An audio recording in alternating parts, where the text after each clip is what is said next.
제가 작년에 여러분 안철수 연구소에서 V3 백신 뭐 북한에 주려다가 뭐 문제된 거 기억하시죠? 이게 처음에 제가 이제 쓴 기사입니다.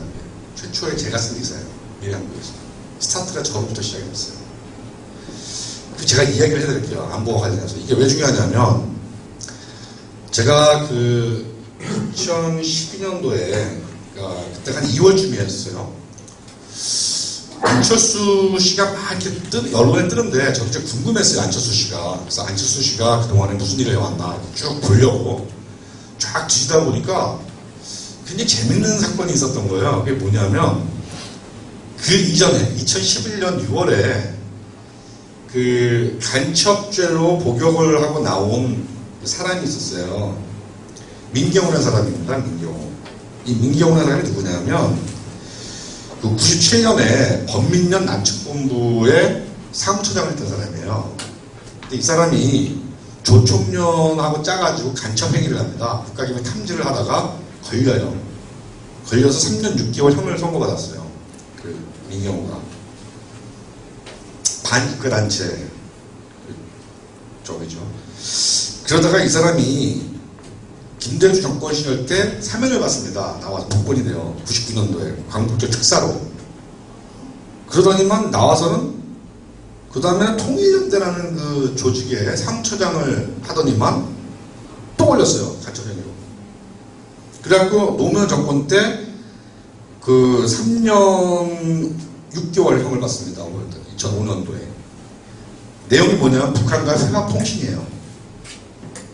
그런데 이 양반이 굉장히 재밌는 게, 글쎄요. 2011년에 책을 한 권 냅니다, 책을. 민노당 보좌관들하고 같이, 이 간첩 출신이. 그 책 제목이 뭔지 아십니까? 그 책 제목이, 뭐냐면, 대한민국은 안철수에게 무엇을 바라는가라는 제목의 책이었어요. 2011년에. 여러분, 이상하지 않아요? 간첩 출신의 두 번이나 복역을 했던 사람이 민노당 보좌관하고 함께해서 안철수가 왜 대한민국의 희망인가라는 책을 냈다는 거예요. 저는 굉장히 이해했어요. 안철수 씨가 그러면 무슨 그 사람이 살아온 걸 보면 그 자본가고 그 다음에 뭐 자본주의 혜택을 누려서 산 사람이고 그 사람이 무슨 뭐 공산주의에 뭐 기울어진 것도 없었고 근데 왜 간첩 출신이 왜 갑자기 뜬금없이 안철수를 띄울까? 그게 제가 굉장히 궁금해서 그때부터 이제 안철수 씨에 대해서 제가 이제 좀 깊게 파들어가기 시작했습니다. 뭔가 그 간첩 출신이 안철수를 띄우는 책을 썼다면 이게 그 뭔가 북한의 입장에서 볼 때는 안철수가 좀 대통령이 돼줬으면 하는 거 아니겠느냐. 그렇죠? 만약 북한에서 안철수 대통령은 안 된다고 하는데 이 간첩 출신이 쓸 리는 없잖아요. 그럼 뭔가 이 간첩 민경우는 안철수가 대통령이 되는 것이 북한에게 유리하다는 전제 하에서 그 책을 썼을 거라고 보는 거죠. 그게 상식이겠죠. 그래서 제가 이렇게 쭉 그 안철수 씨 그 연구소를 팔로우 하다 보니까 한 가지 독특한 사실을 발견했습니다. 이게 뭐냐면 97년부터 우리가 그 북한으로부터 사이버 공격들을 많이 받기 시작을 해요. 97년부터 99년, 97, 98, 99 계속. 그래갖고 계속 안보회의가 열립니다. 청와대에서. 그 사이버전에 어떻게 대응할 것인가. 그때 안철수 씨가 그 국가사이버안보위원회가 됐어요. 그래갖고 그 임동원 장관하고 항상 이렇게 뭐 회의하고 옆에 앉아 있습니다. 그런데 단 한 번도 안철수 씨 입에서 북한의 사이버 공격에 대한 위험에 대한 얘기 한마디도 없었어요. 한 번도. 단 한 번도. 제 말이 거짓말 같으면 여러분 인터넷에서 안철수 연구소, 북한, 사이버 공격 이렇게 한번 쳐서 그게 매칭이 되는 검색이 있나 한번 보세요. 안 나옵니다. 안철수 씨는 자기가 보안 사업을 하는 사람으로서 그리고 90년대에 그 대한민국의 공공기관의 70% 이상의 이 백신 솔루션을 공급하는 공급 사업자로서 단 한 번도 북한의 사이버 공격이나 이거에 대해서 경고를 했던 사람이 적이 없는 사람입니다. 이상하지 않습니까? 보통 보안 솔루션 업자라면 그런 거를 계속 얘기를 해야 될 텐데, 그죠? 그런데 그래서 제가 이렇게 쭉 보니까 안철수 씨가 2000년도에 6월 달에 북한에다가 갑자기 이상한 제안을 해요. 뭐 인도적 차원에서 V3를 백신을 북한에 제공하겠다 이제 이렇게 또 나옵니다. 그래서 2000년도에 무슨 북한이 인터넷이 개방이 안 됐을 텐데 뭐 개방이 되면 뭐 바이러스가 돌아다니는 거 아닙니까? 물론 바이러스가 있을 수도 있겠죠. 근데 뭐 얼마나 된다고 그랬을까 싶어서 그 다음에 또 봤더니 그 제공을 했다라고 나오고 그 다음 제공하기로 했다고 그 다음 얘기가 없어요. 그래서 제가 이제 전화를 해봤어요. 그 V3 좋냐? 그랬더니 그 담당 이제 과장이 그 담당 과장입니다. 홍미경이라는 담당 과장이. 그 제가 좀 떠봤죠. 아, 그 준 거 어떻게 됐어요? 내가 물어봤죠. 뭐 어쩌면서 아이 그 줬잖아. 주기로 했으니까 좋겠지 얘기하고 이렇게 주기 좋고요. 아 그래요. 그래서 뭘 줬냐 했더니 뭐 샘플 줬다는 거예요. 그러면 당시에 그 남북 경협에 하려면 그게 통협에 신고를 해야 되잖아요. 승인을 받고 이렇게 물품을 주려면. 그래서 물품을 줬냐 했더니 그래서 신고했냐 했더니 얘기 안 해요. 그래서 제가 다시 통일부에 전화해갖고 좀 물어봐 담당한테 2000년도에 이래이래해서 북한에다 V3를 제공한다고 했는데 통일부에서 그거 승인을 냈냐 했더니 통일부는 무슨 소리 하는 거예요. 한 번도 안철수 쪽에서는 자기네하고 협의가 없었다. V3 북한에 제공하는 거에 대해서. 그래서 제가 다시 전화를 했죠. 통일부에서 접촉한 바가 없다는데 너희 어떻게 된 거냐 했더니 그 다음부터 얘기를 안 하는 거예요. 저하고. 그런데 그게 문제가 되고 나니까 시민단체 하나 고발을 했어요. 안철수 연구소를 남북교류법 위반이라고.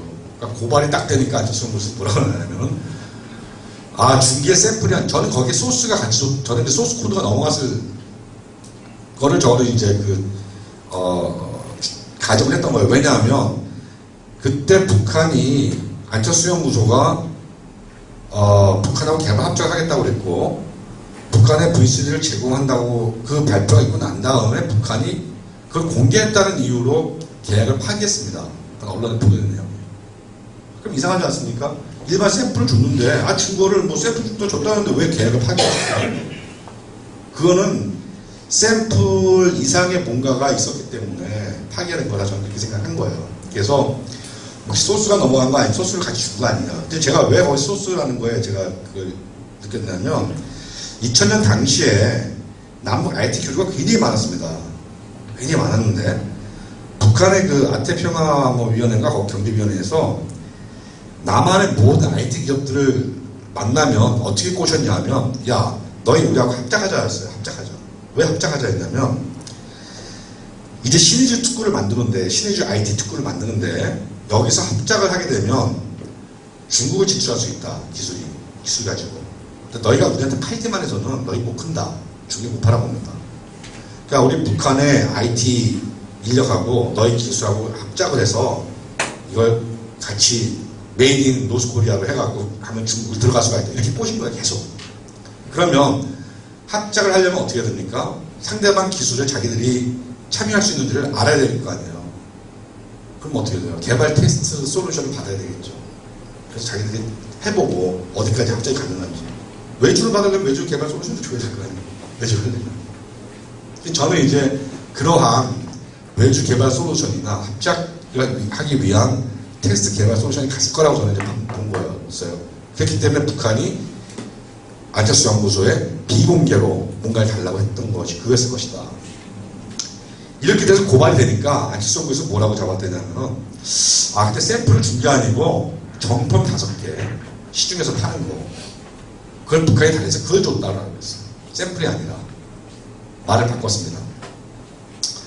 그럼 여러분 이상하잖아요. 북한이 그냥 시중에서 사가면 되는 거를 V3 샘플 그걸 왜 비공개로 5개만 달라고 해서 가져가겠습니까?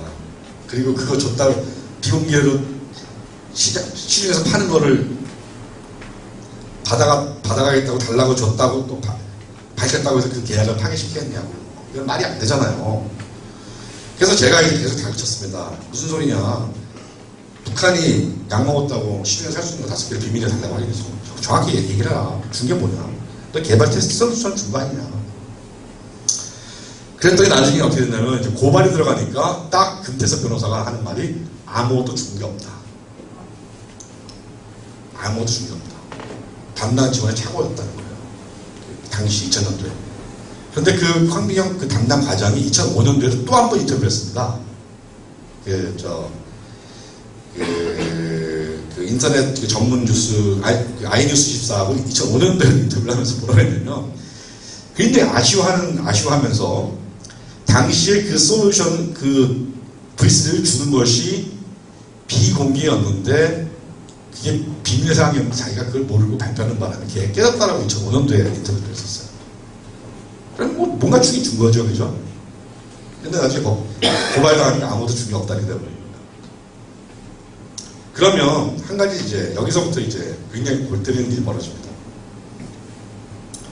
북한이 왜 V3를 달라고 했을까요? 정품을. 뭐 그냥 안철수 연구소 이게 맞다고 쳐요.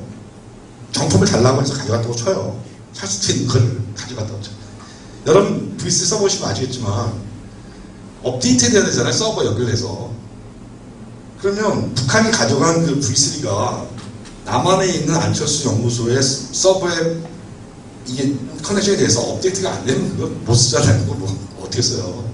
그럼에도 불구하고 그걸 왜 갖고 갔겠냐고요. 당시에 남북한 간에 인터넷이 연결되지 않았습니다. 그럼 갖고 가볼 수는 없는 거예요. 그거는. 그래서 제가 이게 굉장히 궁금했어요. 이게 왜 그럴까. 그런 차에 그 시기에 아주 우연히 저하고 전혀 교류가 없던, 전혀 의견의 교환도 없던 장진성이라는 분이 계셨어요. 장진성. 탈북자. 그 사람이 정찰 중국 출신입니다. 뉴포커스라는 이제 사이트를 운영하죠.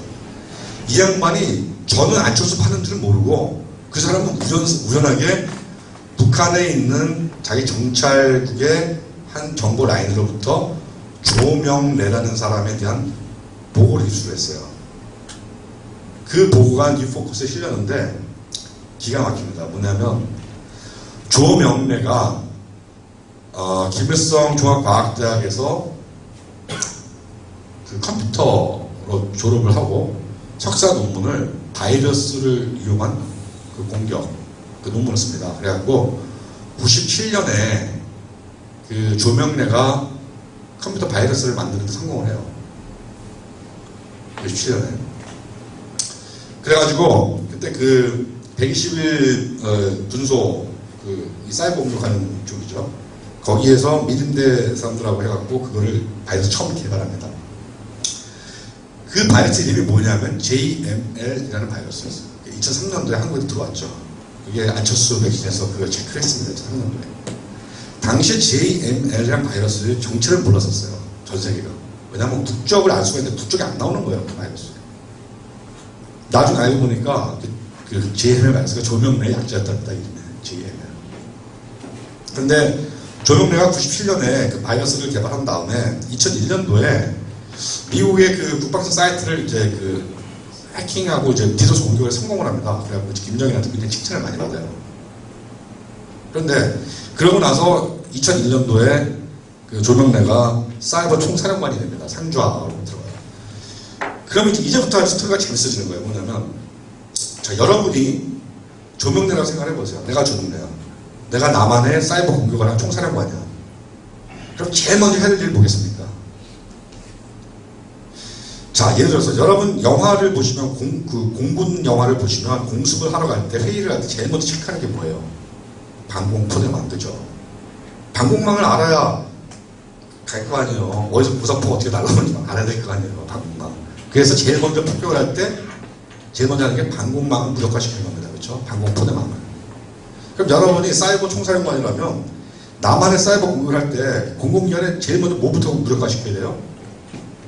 보안망, 그죠? 보안 솔루션, 보안 체계. 이거를 무력화시켜야 되잖아요. 그죠? 그러려면 뭐가 필요해요? 그 보안, 남한의 공공 보안 솔루션의 설계도 그게 필요할 거 아니에요. 그거 들여다보면 다 아는 거 아니에요. 뭐 어떻게 짜이는지, 어떻게 하면 들어가면 되는지 다 나오는 거 아니에요. 그죠? 여러분이 당연히 사이버 총사령관이라면 남한에 가장 많이 쓰고 있는 바이러스 백신이 뭐냐, 보안 솔루션이 뭐냐. 보니까 V3란 말이에요, 그게. 그게 공공기관에 80%가 들어가고 있었으니까. 그럼 당연히 조명래 입장에서는 V3에 관심을 갖겠죠. 저 솔루션을 설계를 한번 가져가 보고 싶지 않겠어요? 그러면 우리가 간첩을 풀어갖고 어떻게든 간에 그 설계를 빼오려고 하겠죠. 그죠? 그런데 가만 생각해 보니까 이게 웃기는 거예요. 뭐냐면 그 제품만 솔루션만 가져가면 소용이 없어. 왜? 나만 해서 계속 뭐 업데이트가 되는데 따라가야 될 거 아니야. 망은 서로 막혀있고. 그러면 제일 좋은 방법은 뭐? 합작. 합작을 하면 어떻게 돼요? 계속 따라갈 수 있죠. 계속 업데이트 된다는 거죠. 계속 따라갈 수 있잖아요. 그래서 97년도에 조명래의 그 사이버 부대가 미림대학으로부터 이제 분기됐던 그 대학들이 그 컴퓨터 바이러스를 만들면서 나만의 V3에 대한 관심도를 굉장히 높이 가졌다는 걸 제가 지금 어디서 찾았냐면, 그리고 그 설계도를 입수했다라는 걸 제가 간접적으로 제가 확인할 수가 있었어요. 어떻게 확인했냐면, 여러분 김은광 대표라고 혹시 아십니까? 김은광? NKG 청년대. 그분이 조선김책대학에서 컴퓨터 해킹을 가르쳤던 교수예요. 컴퓨터 자기 대학생하고 사람들한테 컴퓨터 해킹 방법을 가르치는 교수예요. 북한에. 김책대학 교수입니다. 이분이 2000년도에 2001년도인가에 남한에 왔죠. 제가 그분한테 찾아가서 제가 이제 그분 좀 알고 있어서 제가 물어봤어요. 이게 지금 이러저러하고 저러하고 안철수 연구소에서는 이렇고, 그 다음에 뉴포커스에서는 장재성 대표가 이런 정보를 갖고 왔던데 어떻게 생각을 하느냐 했더니, 그 교수가 그 김은광 선생이 깜짝 놀라는 거예요. 진짜 거짓말 하는 거 깜짝 놀래, 깜짝. 그럼 사내이가 자기가 김책대학에 있을 때 이따가 한국에 와보니까 그게 이상한 게 딱 두 가지가 있었대요.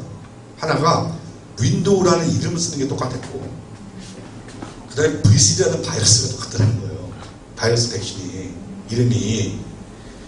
자기는 그래서 뭐 윈도우라는 말을 그렇게 쓰듯이 V3라는 말도 그렇게 쓰는 건 줄 알았대요. 윈도우라는 말처럼. 근데 남한에 와서 보니까 그 V3 솔루션을 보니까 그 북한에 있던 이름은 V3 딱따구리였다랍니다. 딱따구리 솔루션 이름이 왁진, V3 왁진 딱따구리라는 거예요. 와서 V3 보니까 인터페이스가 굉장히 똑같더라는 거예요, 이게. 그러니까 그분 얘기는 인터페이스가 같다면 그 설계도가 같은 설계였을 거다. 자기는 그렇게 본다고. 그걸 공개를 못했습니다. 왜냐면 분위기에 뭐하니까 당시에 그 여권이 이상한 곳으로 가고 있었어요. 그 정권이. 뭐랄까, 통일부도 그렇고 청와대도 그렇고. 제가 이 스토리를 여러 군데다 얘기를 했는데 아무도 관심이 안 갖더라고요. 특히 이명박 정부도 관심을 갖지 않았어요. 오히려 잘은 모르겠으나 하여튼 뭔가 좀 이렇게 제 그냥 개인 느낌으로는 뭔가 좀 비호를 받는 듯한 그런 느낌이 좀 들었어요. 그런데 이제 그러다가 이제 그 안철수 연구소에서 이제 그 문제가 고발이 되고 난 다음에 선거가 끝나고 나서 그 검찰에 이제 그 조사를 했습니다. 조사를 했는데 기각을 시켰죠. 당연히 기각이 됐죠. 기각을 했는데 검찰에서 기각을 하면서 한 얘기가 아주 기상천외합니다. 뭐냐면 검사가 그 발표를 한 거 보니까 V3를 북한에 주었는지는 확인하지 못했다. 확인할 수가 없었다. 다만 솔루션이 안 간 것은 확실하다. 여러분, 내가 말이 이상하잖아요. V3 제품이 갔는지는 확인을 못했는데 그건 확실히 모르겠는데 솔루션 안 갔다. 이게 무슨 말입니까? 그러면 안철수 불러서 불어놨습니다. 안철수는 자기 입으로 북한에 V3 줬다 얘기 한마디도 안 한 사람이 끝까지 안 한 사람입니다. 그리고 제일 중요한 게 통일부예요. 통일부가 얼마나 웃기냐면 당시에 통일부는 이 V3가 오가는 문제에 대해서 자기가 아는 바를 얘기를 안 했어요. 알고 있음에도 불구하고. 그게 무슨 문제냐면 안철수 씨가 2000년도에만 주려고 했던 게 아니고 99년도에도 V3를 북한에다가 제공하려고 했었습니다. 그때 안철수 씨가 뭐라고 얘기를 했냐면 언론에 일개 벤처기업으로서는 너무너무나 복잡한 행정 절차 때문에 포기할 수밖에 없었다라고 했어요. 그런데 그게 2000년도에는 왜 그렇게 왜 그렇게 쉬웠냐 이거지. 왜 그렇게 쉬웠냐 2000년도에. 그 이유는 여러분 혹시 바센나리 협약이라는 말 들어보셨어요? 바센나리 협약. 그게 뭐냐면 옛날에 코컴이라고 아시죠? 코컴. 동구권의 그 전략무기 가능 목표를 갖는 거잖아요. 국제에서 합의해서 동구 공산국가나 테러국가에는 전략무기 수출하지 못하게 하는 거. 그게 1996년에 바센나리 협약이라고 바뀌어서 공산국가 플러스 대테러국가의 컴퓨터 386과 그 다음에 그 군사나 민간을 같이 쓸 수 있는 솔루션, 보안 솔루션 이런 것들을 못 들어가게 협약을 했어요. 우리나라가 사인했습니다. 93년에. 바센나리 협약이 96년에 발효가 되고 있었어요. 계속. 그래서 북한에 386 이상급 컴퓨터 이런 거 못 들어갔죠.